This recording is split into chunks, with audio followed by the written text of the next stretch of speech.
Teman-teman semua, kali ini saya akan berbagi soal dan pembahasan UKPPG tahun 2024, khususnya untuk topik 2, Modul 3, Mengenal Pendidikan Inklusif.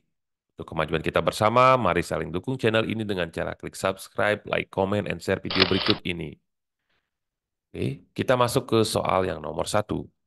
Apa yang dapat dianggap sebagai tantangan utama dalam menerapkan pendidikan inklusif di sekolah? A.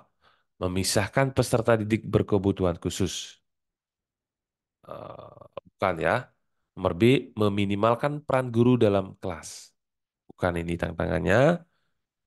C. Mengatasi hambatan dan persepsi negatif. Ya, memang tantangan tetapi tidak terlalu penting ya. D. Meniadakan perbedaan di antara peserta didik. Jadi tantangan utama ya ini.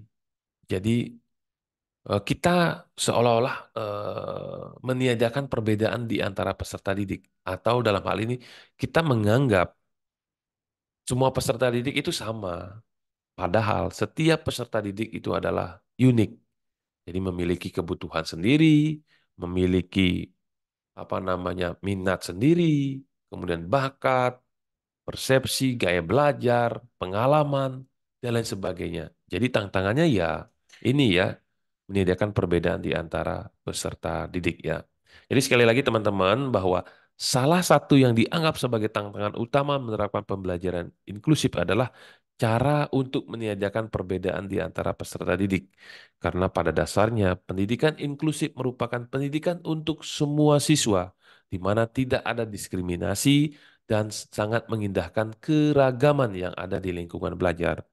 Hal tersebut sesuai dengan tujuan pendidikan inklusif, yaitu memberikan kesempatan yang seluas-luasnya kepada semua peserta didik tanpa memandang perbedaan suku, ras, agama, golongan, status sosial ekonomi, kondisi kelainan fisik, emosional, mental, dan intelektual, serta bakat istimewa untuk memperoleh pendidikan yang bermutu sesuai dengan kebutuhan dan kemampuannya. Mewujudkan penyelenggaraan pendidikan yang menghargai keanekaragaman dan tidak diskriminatif bagi semua peserta didik. Oleh karena itu, usaha dalam menyediakan perbedaan di antara peserta didik menjadi tantangan utama yang harus kita hadapi bersama. Next, ke soal nomor 2. Bagaimana guru dapat menyesuaikan metode pengajaran untuk mendukung peserta didik berkebutuhan khusus dalam kelas inklusif? A. Menghindari memberikan penyesuaian salah, menyediakan satu metode salah, menyesuaikan metode pengajaran sesuai dengan kebutuhan individu peserta didik salah. Oh, ya ini ya. Nah, ini memisahkan salah, hanya menggunakan pengajaran tradisional salah ya. Jadi jawabannya itu adalah yang C ya teman-teman ya. Jadi guru dapat mendukung peserta didik berkebutuhan khusus dalam kelas inklusif dengan cara menyesuaikan metode pengajaran yang sesuai dengan kebutuhan individu peserta didik. Pendekatan ini memastikan bahwa setiap peserta didik menerima dukungan yang sesuai untuk membantu mereka menciptakan potensi maksimal dalam lingkungan belajar yang inklusif. Ya, oke. Nomor 3, bagaimana pendidikan inklusif berbeda dari model pendidikan tradisional? A. Menyediakan pembelajaran eksklusif untuk peserta didik berkebutuhan khusus. Nggak cocok. B. Memisahkan peserta didik berkebutuhan khusus dalam kelas khusus. Nggak cocok. Ya. C. Membatasi akses. Nggak cocok. Nomor D. Mengintegrasikan semua peserta didik ke dalam lingkungan belajar yang sama. Ah, ini hakikatnya ya teman-teman. Jadi yang nomor 3 jawabannya adalah D. Jadi pendidikan inklusif itu berbeda dengan model pendidikan tradisional dengan mengintegrasikan semua peserta didik, termasuk yang berkebutuhan khusus, ke dalam lingkungan belajar yang sama. Ini memungkinkan setiap peserta didik untuk belajar bersama tanpa memandang perbedaan dengan akses yang setara terhadap fasilitas dan sumber daya pendidikan. Jadi termasuk di sana juga mereka akan tumbuh karakter-karakter saling menghargai, empati, menghormati, dan lain sebagainya ya. Nomor 4, apa yang dimaksud dengan pendidikan inklusif? A. Membatasi partisipasi peserta didik berkebutuhan khusus, tidak cocok. B. Memisahkan peserta didik berkebutuhan khusus dari peserta didik lain, bukan itu maksudnya pendidikan inklusif. Yang C, menciptakan lingkungan belajar yang mendukung semua peserta didik, termasuk yang berkebutuhan khusus. Nampaknya yang nomor 4 ini jawabannya adalah yang C, ya. Jadi pendidikan inklusif itu adalah pendekatan yang bertujuan untuk menciptakan lingkungan belajar yang mendukung semua peserta didik, termasuk yang berkebutuhan khusus, dengan menyediakan kesempatan yang setara untuk berpartisipasi dan belajar bersama dalam suasana yang inklusif dan menghargai keberagaman. Itu ya teman-teman yang masih miskonsepsi, silakan dipahami yang nomor 4 ini. Nomor 5. Mengapa penting bagi guru untuk memiliki pemahaman yang mendalam tentang kebutuhan peserta didik berkebutuhan khusus dalam konteks pendidikan inklusif? A. Tidak hanya berdampak pada kualitas pengajaran, cocok. B. Hanya perlu untuk guru khusus, salah. Yang C. Meningkatkan kemampuan guru dalam memberikan dukungan yang tepat. Jadi yang nomor 5 ini jawabannya yang C ya teman-teman kalau menurut kami ya.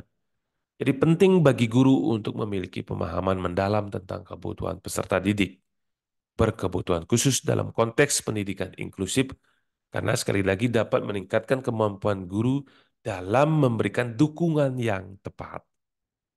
Ya, dengan pemahaman yang baik, guru dapat merancang strategi pembelajaran yang sesuai, efektif, sehingga semua peserta didik termasuk juga yang berkebutuhan khusus dapat belajar secara optimal. Oke, nomor 6. Bagaimana sekolah dapat menciptakan lingkungan inklusif bagi semua peserta didik? A. Memisahkan peserta didik berkebutuhan khusus, salah. Menolak memberikan dukungan khusus, salah. Mengintegrasikan semua peserta didik ke dalam kehidupan sekolah secara menyeluruh. Jadi yang nomor 6 ini jawabannya adalah yang C. Ya. Jadi sekolah dapat menciptakan lingkungan inklusif dengan cara mengintegrasikan semua peserta didik ke dalam kehidupan sekolah secara menyeluruh. Ini berarti menyediakan dukungan yang dibutuhkan oleh semua peserta didik tanpa memandang latar belakang atau kebutuhan khusus mereka, sehingga setiap individu dapat diterima dan mampu berpartisipasi sepenuhnya dalam kegiatan sekolah. Baik. Kita lanjut ke soal nomor 7. Bagaimana guru dapat membangun budaya inklusif di dalam kelas? A. Meniadakan perbedaan di antara peserta didik nampaknya nggak cocok. Menghindari pembicaraan tentang keberagaman. Aneh ini ya. C. Meningkatkan komunikasi dan kerjasama di antara peserta didik. Nampaknya nomor 7 ini jawabannya adalah yang C ya. Jadi guru dapat membangun budaya inklusif di dalam kelas dengan meningkatkan komunikasi dan kerjasama di antara peserta didik.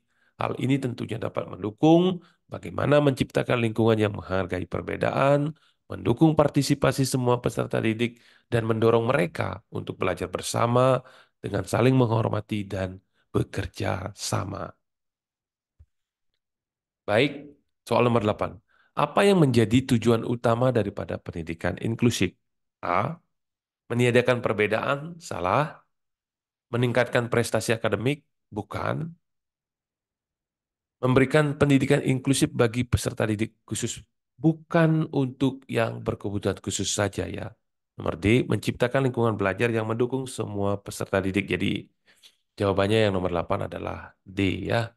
Jadi tujuan utama pendidikan inklusif itu adalah menciptakan lingkungan belajar yang mendukung semua siswa tanpa terkecuali, termasuk yang mereka yang memiliki kebutuhan khusus agar dapat belajar bersama, menerima pendidikan yang setara dalam suasana yang inklusif dan menghargai keberagaman. Nomor 9. Apa peran kolaborasi antara guru dan guru pendidikan khusus dalam konteks pendidikan inklusif? A. Memisahkan tanggung jawab, bukan. Tidak berdampak pada kemajuan peserta didik, bukan. Meningkatkan komunikasi dan pemberian dukungan bagi peserta didik berkebutuhan khusus. Jadi yang nomor 9 itu jawabannya adalah C ya. Jadi kolaborasi antara guru dan guru pendidikan khusus dalam konteks pendidikan inklusif itu sangat penting yang ditujukan untuk meningkatkan komunikasi dan pemberian dukungan yang efektif bagi peserta didik berkebutuhan khusus. Kerjasama ini memastikan bahwa kebutuhan peserta didik dapat diidentifikasi dan diakomodasi dengan baik dalam proses pembelajaran, sehingga mereka dapat berpartisipasi penuh dalam kegiatan belajar mengajar. The last question. Mengapa penting bagi guru untuk memahami keberagaman peserta didik di dalam kelas inklusif? A. Tidak mempengaruhi efektivitas pengajaran, salah. Hanya relevan untuk peserta didik berkebutuhan khusus, salah. Meningkatkan partisipasi dan keterlibatan semua peserta didik, nampaknya nomor 10 yang C ya. Jadi sekali lagi, memahami keberagaman peserta didik di dalam kelas inklusif itu penting bagi guru karena memungkinkan mereka untuk merancang strategi pembelajaran yang dapat meningkatkan partisipasi dan keterlibatan semua peserta didik. Hal ini membantu menciptakan lingkungan belajar yang mendukung dan inklusif bagi setiap individu, terlepas dari latar belakang ataupun kebutuhan mereka.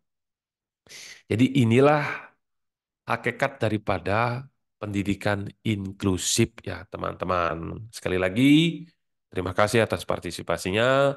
Bergabunglah di sini, jangan sampai ketinggalan ilmu dan hiburan ada di setiap penjuru kanan. Subscribe sekarang, jangan ragu dan bimbang. Channel ini demi masa depan yang lebih terang. Like, subscribe, comment, and share. Terima kasih.